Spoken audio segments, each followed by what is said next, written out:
बिस्मिल्लाहिर्रहमानिर्रहीम। Welcome to back in other lecture start होने से पहले काइंडली जो लोग चैनल पे न्यू है वो काइंडली सब्सक्राइब कर दें और बेल आइकन को भी प्रेस कर दें। आज का हमारा जो लेक्चर है वो एपिडर्मिस ऑफ प्लांट के बारे में है कि एपिडर्मिस क्या होती है, और कंटेंट्स की तरफ चलते हैं कि कंटेंट्स इसका क्या है। सबसे पहले हम डिस्कस करेंगे कि एपिडर्मिस होता क्या है, उसके बाद स्ट्रक्चर एंड डेवलपमेंट को देखेंगे, फिर फंक्शन को देखेंगे और एवोल्यूशनरी स्पेशलाइजेशन को देखेंगे। सबसे पहले एपिडर्मिस होता क्या है। एपिडर्मिस जो होता है वो आउटर मोस्ट लेयर होती है जो कवर करती है प्लांट के स्ट्रक्चर को। कौन सा structure? Such as root, stem and leaves. एक ऐसी लेयर जो कवर करती है structure of plant such as root, stem, leaves. Root, stem और लीव्स को जो in easy words root, stem और लीव्स को जो चीज़ कवर करती है उसको हम एपिडर्मिस कहते हैं, ऐसी लेयर को। डायग्राम में आपको नजर आ रहा है। उसके बाद हम स्ट्रक्चर की तरफ चलेंगे। Structure and development of epidermis क्या होते हैं। सबसे पहले ये किन किन चीज़ों से जो है वो मिलके बने है और इसका स्ट्रक्चर कैसा होता है और इस डेवलपमेंट कैसी होती है, कंपोजिशन को देखेंगे। सबसे पहले ये जो है it is composed of single layer. ये सिंगल लेयर से मिलके बना है ऑफ लिविंग सेल।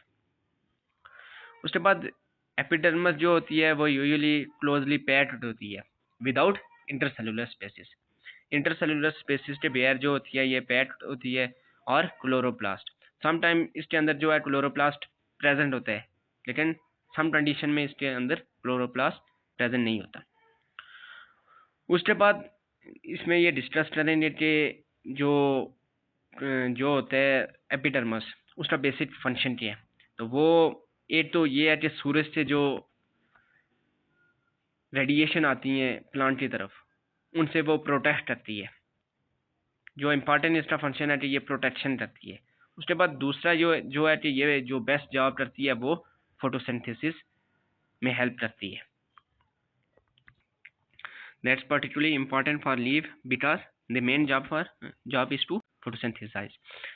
इसके बाद हम कंपोजिशन की तरफ चलते हैं। कंपोज जो है एपिडर्मिस की कंपोजिशन कैसी होती है, किन किन चीज़ों से मिलकर ये बने। तो सबसे पहले एपिडर्मिस जो होती है वो एपिडर्मल प्रॉपर सेल से मिलके बनी है। स्पेशलाइज्ड सेल होते हैं इसके अंदर, स्ट्रोमेटल रॉड सेल्स होते हैं and trichomes. One by one सारों को हम डिस्कस करेंगे। सबसे पहले जो है वो एपिडर्मल प्रॉपर सेल्स। ये जो है this cell vary in thickness and shape. ये जो सेल होते हैं ये vary in thickness and shape.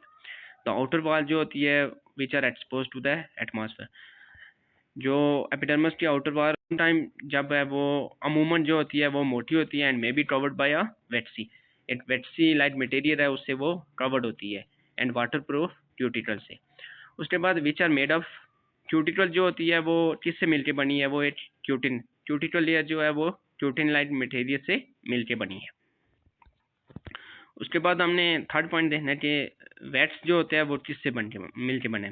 Weights in the form of granular rods may be deposit on the surface of cuticle. Waxes जो है वो एक मटेरियल होता है जो फॉर्म ऑफ ग्रेन्यूल्स और रॉड लाइक शेप होती है उसकी। डायग्राम में हम डिस्कस करेंगे एंड डिपॉजिट होता है on the surface of cuticle. जो क्यूटिकल सरफेस होती है उस पर वो आके जुमा हुआ होता है। देखते हैं हम डायग्राम को। सबसे पहले ये हमारे पास आ जाती है, ये क्यूटिकल लेयर है हमारे पास। उसके बाद जाइलम और फ्लाइम, ये जो है ये फ्लाइम है। ये हमारे पास आ जाता है जाइलम। और ये जो लेयर है ये क्लोरोप्लास्ट। उसके बाद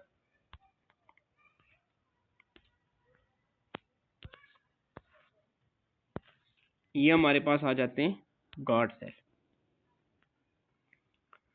ये हमारे पास आ जाता है स्टोमेटा। ये आती है हमारे पास एयर स्पेसिस। ये जो लेयर है इसे हम कहते हैं स्पॉन्जी लेयर।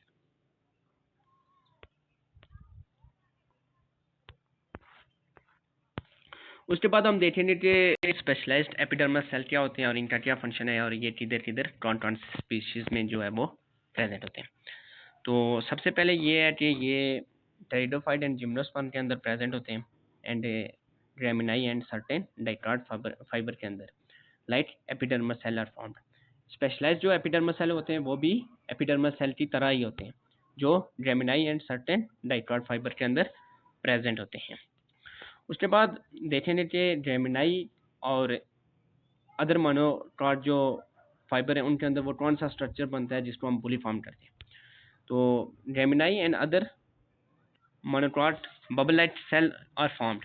एक बबल लाइट सेल जो होते हैं वो बनते हैं जिसे हम क्या कहते हैं, बुलिफॉर्म सेल कहते हैं। बुलिफॉर्म सेल आपको अगर शॉर्ट में आ जाता है कि व्हाट इज बुलिफॉर्म सेल, तो आपने लिखना है कि ये बबल लाइट सेल्स होते हैं।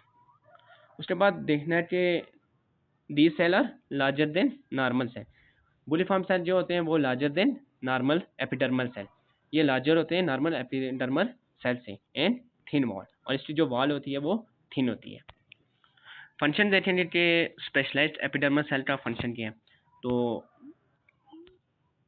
सबसे पहले जो है वो opening and rule the leaf, मतलब ये ओपनिंग में भी और लीफ को जो है वो लीफ की जो रूलिंग होती है उसमें भी इंपॉर्टेंट रोल अदा करते हैं जो स्पेशलाइज्ड एपिडर्मल सेल होते हैं। Rolling and unrolling of mature leaf as a result of loss in uptake of water, मतलब जब लॉस ऑफ वाटर होता है, वाटर लॉस होता है, तब भी जो है ये रूलिंग एंड अनरूलिंग करते हैं मैच्योर लीव्स की। उसके बाद जब आप वाटर को अपडेट करते हैं तब भी ये इंपॉर्टेंट रोल अदा करते हैं स्पेशलाइज्ड एपिडर्मल सेल। डायग्राम को हम देखेंगे कि ये डायग्राम इसकी कैसी है। तो ये आप देख सकते हैं जब बुलिफॉर्म जो सेल होते हैं ये बबल लाइक शेप होते हैं एंड लार्जर होते हैं सिंपल एपिडर्मल सेल से, और ये नीचे मिड रिबिस के अंदर प्रेजेंट होते हैं। उसके बाद स्टोमेटल सेल को देखेंगे, स्टोमा क्या होता है। तो स्टोमा जो होता है वो एक ओपनिंग होती है which is bounded by two bean shaped cell. जैसे मतलब लोबिया की दाल नहीं होती, इस तरह के मतलब दो बीन शेप्ड सेल होते हैं जिसे हम क्या कहते हैं, गॉड सेल कहते हैं। उसके बाद ये इसके अंदर ये होता है कि क्लोरोप्लास्ट लैट होते हैं, 4 सब्सिडियरी सेल होते हैं दैट लैट क्लोरोप्लास्ट, जिसके अंदर क्लोरोप्लास्ट नहीं होता। उसके बाद देखेंगे कि गॉड सेल कैसे होते हैं और कैसे ये डिफर करते हैं। तो गॉड सेल जो होते हैं ये डिफर होते हैं फ्रॉम नॉर्मल एपिडर्मल सेल से because they have chloroplast in cell wall. इनके अंदर क्लोरोप्लास्ट भी होता है और सेल वॉल भी होती है। इनके अंदर क्लोरोप्लास्ट भी होता है और सेल वॉल भी होती है, जिसकी वजह से ये एपिडर्मल सेल से डिफरेंट होते हैं। उसके बाद इसके अंदर 2 टाइप ऑफ वॉल होती है, एक को कहते हैं हम आउटर वॉल और दूसरी को हम क्या कहते हैं, इनर वॉल। आउटर वॉल जो होती है थिन होती है एंड इनर वॉल जो होती है वो थिक होती है इन शेप। उसके बाद the leaf and stem epidermal cell with pores called stomata. Leaf and जो स्टेम होते हैं एपिडर्मस के वो कवर्ड होते हैं, जिससे कवर्ड होते हैं, एक पोर से कवर होते हैं, जिसे हम क्या कहते हैं, स्टोमेटा। हम देखेंगे कि स्टोमा जो है वो किससे सराउंड होते हैं। तो स्टोमा जो होता है वो सराउंडेड बाय क्लोरोप्लास्ट, क्लोरोप्लास्ट से सराउंड होता है, और जिसके अंदर क्या होता है, गॉड सेल प्रेजेंट होते हैं। गॉड सेल जो होते हैं वो बीन शेप सेल्स होते हैं, आप डायग्राम में देख भी सकते हैं। और इसके बाद हम पढ़ेंगे कि ट्राइक्रोम्स होता क्या है। तो सबसे पहले ट्राइक्रोम्स जो होते हैं वो थिन वॉल्ड एपिडर्मल सेल्स होते हैं, और उसके बाद इनकी शेप कैसी होती है, ये रूट लाइक हेयर होते हैं। उसके बाद हेयर लाइक आउटग्रो में also be found in epidermis of leaves and stem. जो इनका हेयर लाइक स्ट्रक्चर होता है वो किसके अंदर होता है, epidermis of leaves and stems. जो स्टेम और लीव्स की एपिडर्मस होती है ना, उसके अंदर आपको जो ट्राइक्रोम्स नजर आएंगे वो हेयर लाइक स्ट्रक्चर में होंगे। तो बेसिकली जो है वो ट्राइक्रोम्स 2 तरह के होते हैं। एक जो होता है the epidermis cell of root that produced root hair are called trichoblast. एक को आप कहते हैं ट्राइकोब्लास्ट, जिसके अंदर क्या होते हैं, रूट हेयर प्रेजेंट होते हैं। उसके बाद एक दूसरे होते हैं जो विदाउट रूट हेयर होते हैं, जिसे आप क्या कहते हैं, एट्रिकोब्लास्ट। डायग्राम में आप देख भी सकते हैं। तो जो इनकी लेंथ होती है वो कितनी होती है, हमारे पास आ जाती है 200 म्यूमीटर, और ये क्यूटिकल के ऊपर प्रेजेंट होते हैं। एपिडर्मस के फंक्शन को देखिए, सबसे पहले ये है कि ये प्लांट को प्रोटेक्ट करती है। उसके बाद जो है वेटसी क्यूटिकल जो होती हैं वो prevent the loss of moisture from leaves and stem. Leaves and stem के अंदर जो मॉइस्चर होता है, जो मॉइस्चर की कमी होती है, उसको जो है ये प्रिवेंट करती है वेटसी क्यूटिकल लेयर जो एपिडर्मिस के अंदर प्रेजेंट होती है।